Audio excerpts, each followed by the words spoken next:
do you actually need money? Let's hop into the first section. Do you actually need funding? Let's be real. Got to be honest with ourselves here. Sometimes it's hard identifying your needs versus your wants. It's easy to think that you need something, or that you need X, Y, and Z to get you to the next step. But have you really analyzed the small little milestone steps that are potentially lying underneath, between point A and point B? Now, here you got to really get creative and think outside the box. When it comes to funding, there are usually three main categories that people are applying for funding for or looking for money for. That's related to the technology, hiring a team, and then equipment and materials. And that's related to like inventory usually. So starting with tech, here, the question that you want to ask yourself is, can you build it without money? First and foremost is, have you tried to build it without, build a prototype? If you have absolutely nothing right now, or if you want to launch a new product but you haven't done any market testing, you might want to try and break it down into smaller chunks. On the screen, you see that I have this book called The Lean Startup. It's all about building the smallest iteration of the product that you can and testing it along the way so that you get feedback and you're not making major leaps and bounds that are expensive, just to find out that absolutely no one wants what you're offering. So what he does is he talks about MVPs, which are minimum viable products. And that really gives you a chance to figure out, hey, maybe if you just draw it down on a piece of paper and take it to 10 people and get their feedback on what they're seeing, that's a very cheap, free, inexpensive way of validating whether or not this is something that you should even start building. And then from there, you can get a little bit more creative about, what's the next smallest step that you can take that's inexpensive, or something that's within your own personal budget before you go out for actual funding. Next is thinking about productivity and automation tools. So this one organization, they're called Apps Without Code, and any link or resources that I mention, I will make sure that I put the links down below in the comment section. So don't worry about trying to write all of this down. But Apps Without Code is run by this woman named Tara Reid. I heard her speak once, and she really blew my mind about the way that she thought about building apps without actual code. And it's really just about leveraging productivity tools and automation tools that are available on the market that are fairly easy to understand, and just organizing them in a way where you're running your business with an app, but it's really just kind of pieced together software. So that's a boot camp that she offers where she'll help you take your idea and turn it into a working prototype that actually has no code associated with it. So definitely check that out. And then last but not least is just try running the business on your own first without any kind of fancy technology to support it. One use case that I find really, really interesting is DoorDash's. When they first started, they actually just started with having people give them a call, and then they would actually call the restaurant, put the order in for that person, go get the order, and then deliver it.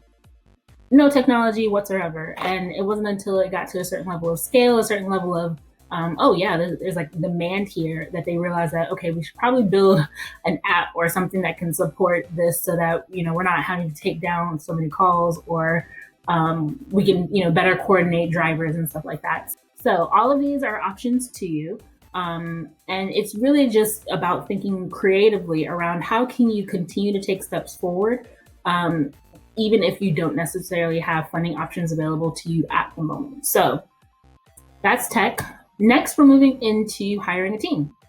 And so the common misconception here is that people will only work for money, or people will only support you in building your dream if you pay them. Now, I'm not advocating for free labor, not by any means, but people can be more understanding of having tight cash flows for a certain amount of time, right? And so this is all about, how do you incentivize people outside of a regular paycheck? So first thing is other ways that you can pay team members, at least in your early stages of being in a business, is one, equity. So offering a certain amount of ownership toward your company. Two is profit sharing. So if you're not really about giving up equity, another option people usually use is profit sharing. So a certain percentage of the revenue that comes into the business automatically goes to that person. And that is kind of continued until you get to a certain level of scale where you can pay them a regular salary. And then there's also milestone based. So it's kind of like a layaway situation, or if it's like a, work for a certain amount of time, or help me get to a certain deadline and I'll be able to pay you X, Y, and Z amount of money.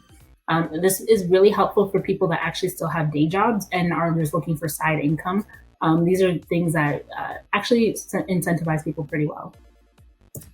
Now, other ways to recruit team members, if you think of, well, how am I going to attract people because I'm poor, I don't have any money? Another way you can do it is if you have a product, you can offer free products. Some people love a free item, so that'll catch their attention. There's mentorship. If there's something that you are an expert in that you usually charge services for, you can offer it to them for free. And then there's also references and referrals. If they work with you and you guys have a great relationship, writing them a letter of referral for their next, full-time career job that they want, or leaving a recommendation on their LinkedIn page. I think that's what it's called. Those are things that also incentivize people. So the primary point here is that investors want to see that you're able to rally people, that either it's you or the idea and your vision are so compelling enough to people that they are willing to help you grind it out, right? Everyone knows that you don't start making money day one. There's no business, I don't think, that's ever really just like blown up just like that. And so if you can get people to come in on the ground floor, support you while you're still trying to figure stuff out, and ride with you until you get to a point where you're at scale and can pay a regular salary, that shows investors that there is something there. Even if they don't necessarily like your product too much, a lot of times investors are investing in you as a person, as a leader. And so if they see that you are the type of leader that knows how to rally people and get stuff done, you can take that same team and work on a completely different product or a completely different company and still be successful. So don't underestimate the power of getting creative in this particular space. Then last but not least, this is about equipment and materials. And so here you really just need to get creative, right? So are you invested? I'm asking you that because if you're not willing to invest in your own company, why should anyone invest in you? And so here it's, if you need, say you need a kitchen, an industrial kitchen, can you lease the time from someone? There are companies sometimes that have underutilized spaces. Is there a way that you can sneak in the few hours that they're not using their own equipment and work out a model that way? Is there a machine that you can buy used? Can you knock on people's doors or companies' doors that are changing out old equipment for new equipment and see if they'll be willing to donate their old equipment to you? There are so many different ways to get to that next step that don't necessarily require someone writing you a check in order for you to get there. And so this section is really just about trying to figure out how you can get what you need. There's websites like eBay, there's websites like Let Go, a whole bunch of websites that are selling and giving away random stuff. If there's anything there that can help you and your business, definitely check those things out. And again, this is really just about investors want to see, like, what is your hustle? Like, how hard are you willing to hustle before they just start giving you money? Because again, like I mentioned, giving you money doesn't necessarily make life any easier. It kind of just gives you an opportunity to get lazy.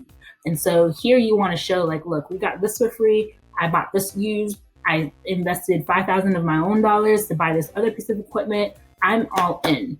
Now help me get where I can go with this business, because I've already given it all I have. Now, for this particular section, it's your turn. You need to sit down with yourself and figure out, do you actually need funding?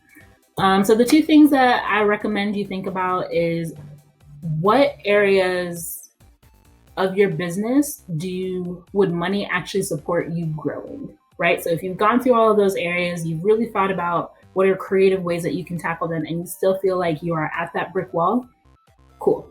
You need funding, watch the rest of the videos.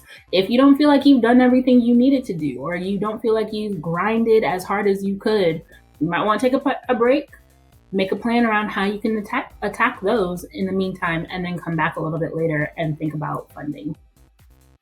And then second, outline the items that you think you need funding for. And then outline the items that you think that you can tackle creatively. Now, remember these three things. First, get creative. I think I've said that like 30,000 times, but it's important as a business owner, as an entrepreneur, you have to be creative. You can't let one thing get in your way and just be like, man, I give up, I'm packing it up. But no, there are people counting on you, the customers that are buying your products, the people that are working for you, what have you. Like they are counting on you to be creative enough to get around roadblocks. Next is maximizing your resources. So hand in hand with getting more creative is how do you, with the tools that you have, make the most of it? When I tell you for our prototype, we have stretched Weebly way beyond its actual capacity, but it's because I only had budget for a Weebly website. Now we're building our custom application and doing things that way. But for a year, just over a year now, we've been using Weebly in very creative ways and literally stretching it as far as it can go to get us to be able to attract customers and clients. Now, all of this basically accumulates into you being able to show progress. So whether your business is 0 days old or it's 10 years old, you want to be able to show that you have made progress with the resources that you have made available to yourself.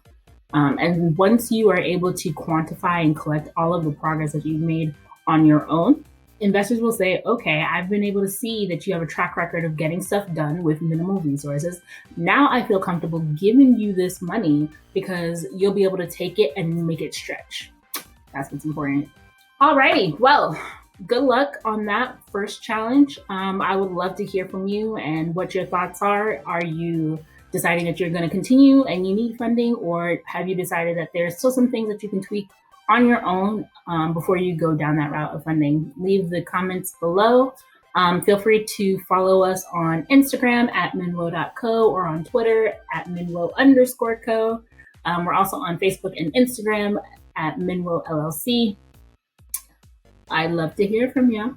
I'll talk to you later. Bye.